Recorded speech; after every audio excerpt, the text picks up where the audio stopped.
go ahead and buy you one of these. So we got two different ones. This is the plain one. You can find them on Amazon. They probably cost about 25 bucks. But the cool part about this is that it can take your action camera on the top. It can fold out and take your phone, has a ball head, and it extends out to like 5 feet. Has legs at the bottom, so you can set it up and film yourself from a distance, and it's comfortable to hold in your hand.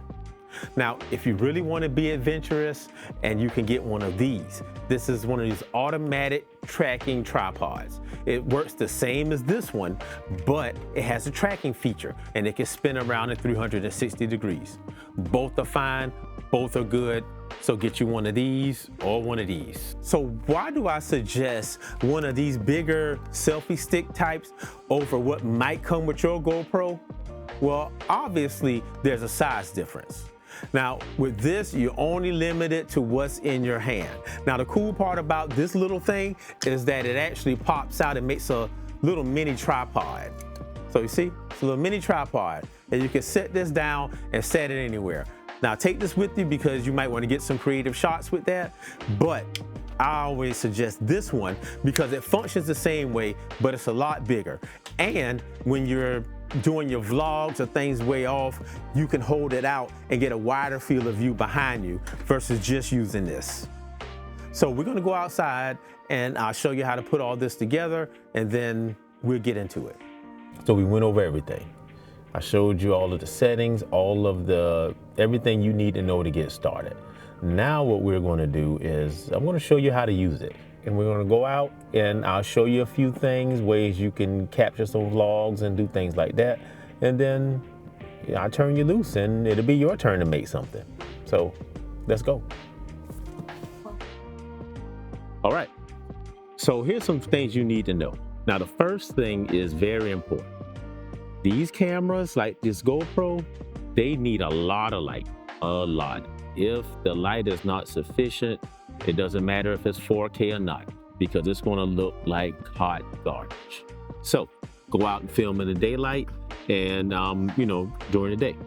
But if you go out, try to film in the shade, because that could blow out your picture and do everything. So like now I'm in the shade, I'm under some trees, but it is midday. And the picture looks fine. So that's number one. Number two, before you get started, before you even leave the house, make sure this thing is charged. You need all the power you can because the batteries drain quicker than you think it might do. So charge your batteries. Next thing, before you get out and start filming, go ahead and check the settings.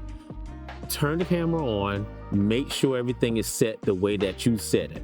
Do not assume it's going to save, just double check. It's going to save you a lot of headache later, especially when you did all these awesome things and you find out that you didn't capture it or it's not right. So we're going to check our settings. Now what you want to do here is you see the little pill at the bottom. Let's push that to make sure that everything is right. So we have the standard, full frame, activity, all of these things. You can pick which one you want, but I'm going to go ahead and hit standard, and I'm going to go into the edit mode to make sure things are right. So here, my 4K is on, 16:9, because I'm shooting landscape for this. If you're shooting other things, then you can turn the camera and that'll work right. So for now, we'll do 4K. 30 frames a second. You can do 30 or 24, remember that, so double check. And later on, we're gonna do 5.3K and see how that comes out. All right, so that is set.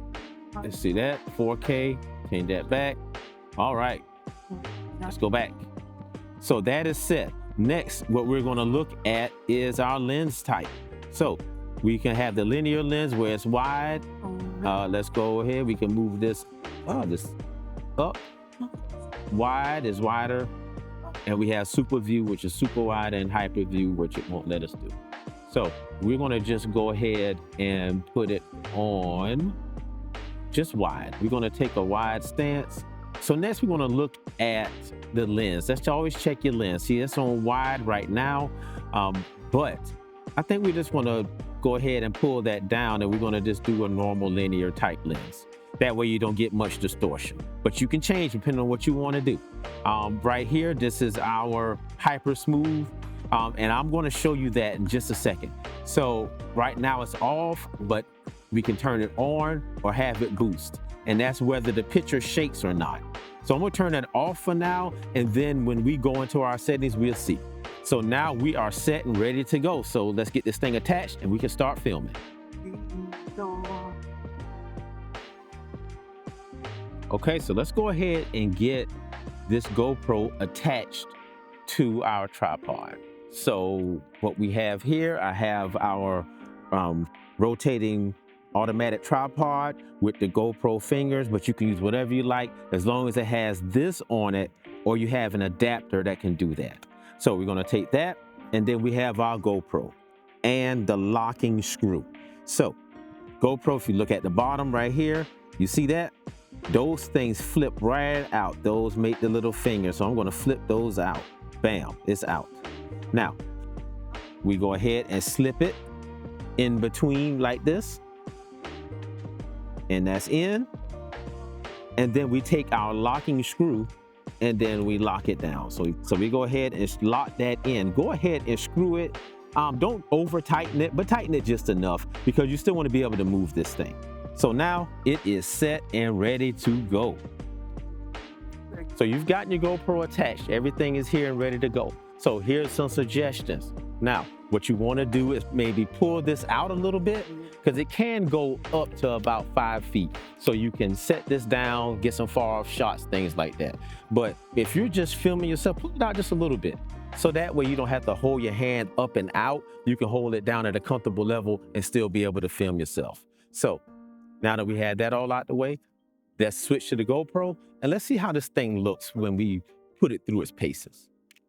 Look at this. This is a little birdhouse. When you're filming and see cool things like this, you can show it. You don't have to always be about the business. Break it up a little bit. So one of the things about GoPros, which is really different, is that you need a media mod in order to record your sound.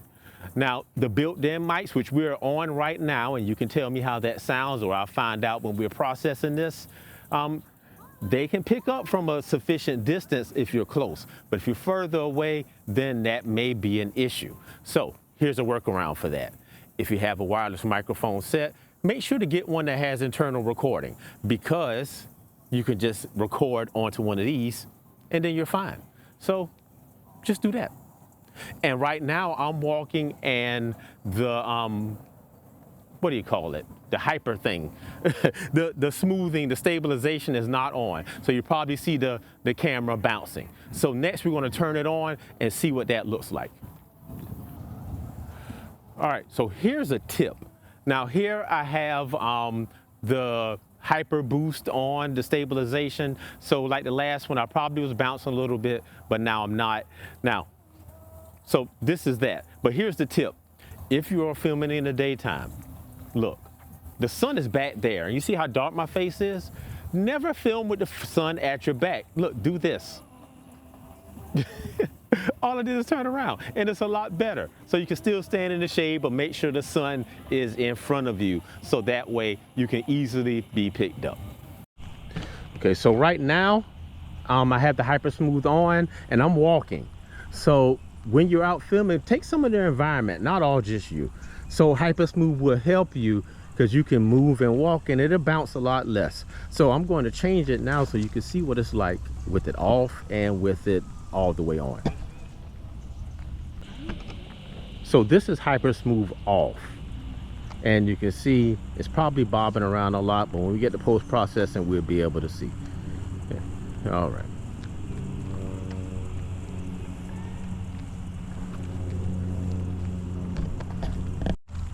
So this is hyper smooth in the boost mode. So it's like hyper smooth plus. This is a little extra, but not a lot. Okay. So this is the auto boost setting. So I think it adjusts the amount of stabilization that you might need depending on what you're doing. So I think I might end up leaving it like this, and then we can go from there, because I might start running or walking or doing some strange things. So this is a test of the low light capabilities. So I'm in the woods at the park, not really in the woods, because you see people playing this, and I don't know if y'all ever did that, but I've heard it's fun. But anyway, one of the things about these action cameras is the low light capabilities. Now, that's very important. You might not think it is from the jump, but it is, because you're going to go places that don't have a lot of light, and it needs to be able to perform. So this is us at 4K 30 in a low light situation, not dark, just low light. So take a look at it. Also, so in this situation, the camera is exposing for this in the background and not for me. So I may have to fix that in post or do something else. So that's something you may encounter, all right? So one of the main features of this that puts it heads and tails above everyone else is the 5.3K recording. That is more than 4K, obviously by the number, but the quality, the pixel density, everything is better. So what we're gonna do is switch to the 5.3K, and we're gonna film some B-roll and some other things. And then what we're gonna do is, when we get back to the studio, we're gonna try to zoom some of that footage and see if it breaks apart and how good the 5.3K is. So I'm gonna go ahead and change it. Next thing you see will be 5.3K, and we're gonna really get into it. So this is us, 5.3K, horizon lock is on, and the auto boost. The cool thing about the horizon lock is that it will straighten out your picture. Not only you can turn it around, but it keeps it level, because now I'm on uneven ground and I have that selfie stick tripod right there in front of me, and it is all lopsided like this. So now I can see myself straight on when hopefully, when I go back to post-processing. But again, this is 5.3K with all of the things activated, and this is slightly overcast so that a low light performance can be shown. So here's a quick tip. Now, if you want to get like some panoramic shots, show off your background while you're vlogging, use your body. Use your body. So what you want to do is keep your feet together and point your feet where you want to end, and twist the top part of your body in the opposite direction. And just hold your camera with your elbows to your side and just let your body return to its natural state. And when you do that, you get nice, smooth, panoramic footage of everything. Unless you buy one of these auto-centering tripods like I have, and then you can just push a button and it'll do it by itself. But that's neither here nor there. All right, that's it. So that's how you're gonna vlog and make content with this GoPro HERO 11 Black. So we're gonna go back to the studio, look at some of the footage, and see what we come up with. And then I'll give you some final thoughts on it, and then we can go about our business, so you can get out there and start doing some stuff. So see you back. So if you made it this far, you've seen all of the tips and tricks that we talked about earlier, and learned a little bit about how the GoPro HERO 11 performs vlogging outside. So what do I think about this camera? In this year, in modern times, it's not so bad. I think it's pretty good. Video quality is excellent, especially the 5.3K looks really good. Internal microphones are nice. Things that I don't like, the menus seem a little, I don't know, it's like they wanted to be simplified, but it ends up being kind of complicated. So that's weird.